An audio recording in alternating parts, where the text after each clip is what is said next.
صلی اللہ علی محمد صلی اللہ علیہ وسلم۔ اعوذ باللہ السمیع العلیم من الشیطان الرجیم، بسم اللہ الرحمن الرحیم، والصلاۃ والسلام علی رسولہ الکریم۔ بخاری شریف باب الوضو جاری ہے، اور آج اس میں جو باب ہم پڑھیں گے یہ دو چیزیں ہم اس میں پڑھیں گے، ایک چھوٹے بچوں کے پیشاب کے بارے میں، اور دوسرا جو خون وغیرہ کپڑوں پہ لگ جاتا ہے اس کی صفائی کے بارے میں۔ تو پہلا باب جو ہم پڑھیں گے یہ باب ہے بول الصبیان، کہ بچوں کے پیشاب کے بارے میں۔ یہ حدیث نمبر 220 ہے، حضرت عائشہ رضی اللہ تعالیٰ عنہ سے ہے۔ ان عائشہ ام المؤمنین رضی اللہ تعالیٰ عنہ انہا قالت، انہوں نے فرمایا، اتیا رسول اللہ صلی اللہ علیہ وسلم بسبین، کہ نبی کریم صلی اللہ علیہ وسلم کے پاس ایک بچہ لایا گیا۔ فبال علی صوبہ، تو اس بچے نے کیا کیا کہ آپ صلی اللہ علیہ وسلم کے کپڑوں پر پیشاب کر دیا۔ فدعا بماء، تو آپ صلی اللہ علیہ وسلم نے پانی منگایا۔ فاتبعہ ایاہ، اور اس پانی کو اس جگہ پہ بہا دیا۔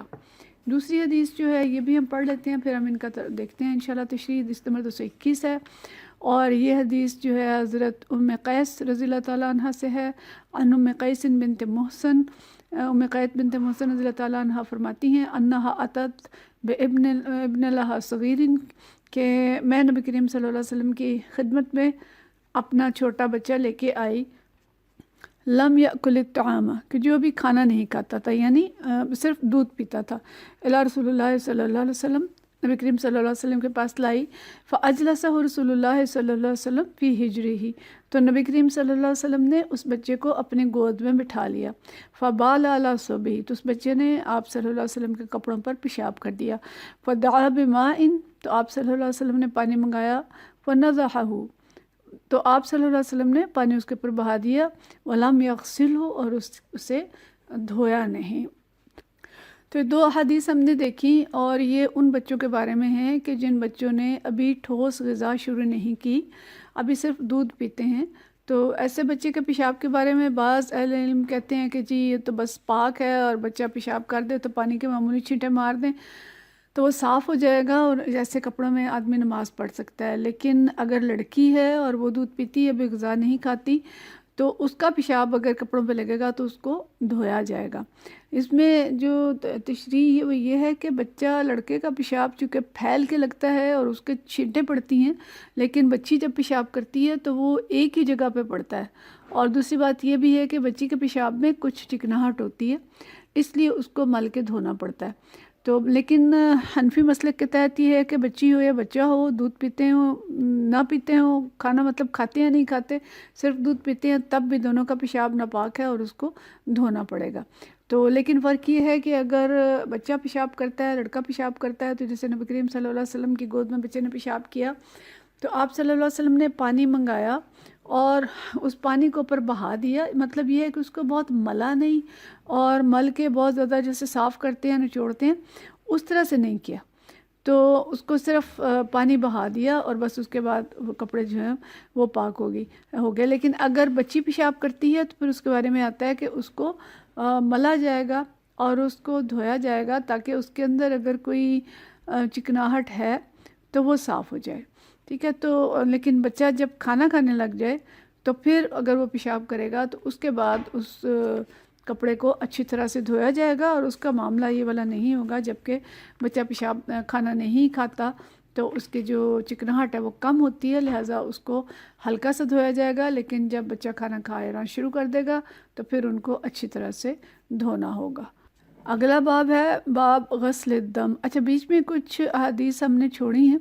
ان کو ہم بعد میں دیکھیں گے۔ یہ چونکہ کپڑے دھونے اور خون اور پیشاب اور ان چیزوں کو دھونے کا ذکر ہو رہا ہے، اس لیے ہم جو دھونے کے بارے میں ہیں اس کو پہلے دیکھ لیتے ہیں، باقی ہم دیکھیں گے بعد میں انشاءاللہ۔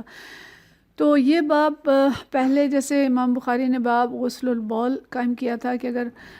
پیشاب لگ جائے، مسجد میں لگ گیا ہے، کپڑوں پہ لگ گیا ہے اور چھینٹیں پڑ گئی ہیں، تو ان سب کے بارے میں کیا حکم ہے۔ اور یہاں جو عنوان ہے یہ ہے باب غسل الدم، کہ اگر خون لگ گیا ہے تو اس کے بارے میں کیا حکم ہے۔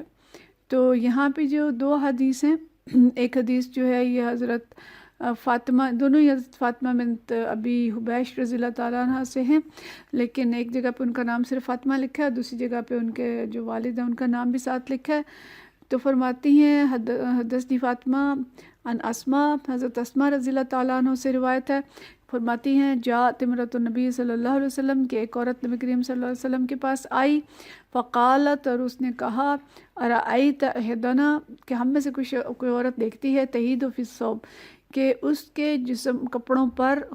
جو حیض کا خون ہے وہ لگا ہے، کیف تصنع، تو وہ کیا کرے؟ تو آپ صلی اللہ علیہ وسلم نے فرمایا تحتہ، کہ وہ اس کو کھرچ دے، ثم تقرصہ بالماء، پھر اس کو مل کے اچھی طرح پانی سے تھوڑا تھوڑا پانی ڈال کے اس کو دھوئے، پھر فرمایا وتنضحہ، پھر اس کے اوپر پانی بہا دے، اور یعنی اس کو پانی سے دھو دے، وتصلی فیہ، اور پھر اس کے اندر نماز پڑھ لے۔ یہ ذہن میں رکھیں کہ یہ احادیث اس وقت کی ہیں جب صحابیات اور صحابہ کے پاس بہت سارے کپڑے نہیں ہوتے تھے، ہمارے والا حال نہیں تھا کہ ہماری الماریاں جو ہیں وہ کپڑوں سے بھری ہوتی ہیں، اور ہمیں تو کوئی مسئلہ نہیں ہوتا کہ جو کپڑا گندا ہو گیا اس کو ہم نکال کے رکھ دیتے ہیں اور دوسرے کپڑے لیے اور ان میں نماز پڑھ لی۔ لیکن وہاں جو صورتحال تھی وہ بالکل مختلف تھی، اور بعض کا ایک ایک کپڑا ہی ہوتا تھا۔ حضرت عائشہ رضی اللہ تعالیٰ کی ایک حدیث ہم آگے پڑھیں گے، وہ فرماتی ہیں کہ ہمارے پاس ایک ہی کپڑا ہوتا تھا، اور اگر خون لگ جاتا تو ہم اسے کھرچ دیتے اور نماز پڑھ لیتے تھے۔ ظاہر ہے اس کی کوانٹٹی پہ ہوگا کہ کتنا لگا ہے، اگر بالکل تھوڑا ہے تو وہ کھرچنے سے بھی صاف ہو جاتا ہے، لیکن اگر زیادہ ہے اور اس میں جو مقدار علماء نے لکھی ہے وہ 1 درہم کی لکھی ہے، کہ 1 درہم کے برابر اگر نجاست کسی کپڑے پہ لگ جائے تو اس کو دھونا ہوگا، اگر اس سے کم ہوگی تو پھر اگر مجبوری ہے، پانی نہیں ہے یا کپڑے اور نہیں ہیں اور نماز کا وقت ہو گیا ہے اور نجاست 1 درہم سے کم ہے تو اس میں نماز پڑھی جا سکتی ہے، لیکن اگر پانی میسر ہے، کپڑے اور میسر ہیں تو پھر اس پہ بھی احتیاط کرنی چاہیے، اور 1 درہم کے برابر ہے تب بھی اس کو دھو لیں۔ تو یہ اس وقت کی بات ہے کہ جب ان کے پاس صرف ایک پتہ نہیں جوڑا بھی ہوتا تھا کہ نہیں، صحابہ اور صحابیات کے پاس بعض اوقات ایک چادر ہوتی تھی۔ ایک ایسا واقعہ بھی ملتا ہے کہ جس میں ایک صحابی جو ہیں بعض اوقات ایک نماز میں شریک نہیں ہوتے تھے، تو ان سے پوچھا گیا کہ آپ نماز میں کیوں نہیں آتے؟ تو انہوں نے بہت جھجک کے بعد یہ بتایا کہ ہمارے پاس ایک ہی چادر ہے، اور وہ جو میری بیوی ہیں وہ لیتی ہیں تو اس وقت میں نہیں آ سکتا، اور جب میں لیتا ہوں تو اس وقت وہ نماز نہیں پڑھ سکتی۔ مطلب یہ اس طرح کی کیفیات بھی صحابہ کرام رضوان اللہ مجمعین پر گزری ہیں۔ تو ایسے حالات میں اگر کسی کے پاس ایک ہی کپڑا ہے اور اس کا یہ خاص طور پہ ذکر ہے، لیکن اگر ایک کپڑا نہیں ہے تب بھی اگر پیشاب لگ گیا، جیسے لڑکے کا ہم نے دیکھا اس کے اوپر چھینٹے مار دیے تو ٹھیک ہو گئے، اگر ویسے لگ گیا تو بھی اس کو صابن لگا کے ملنے کی بہت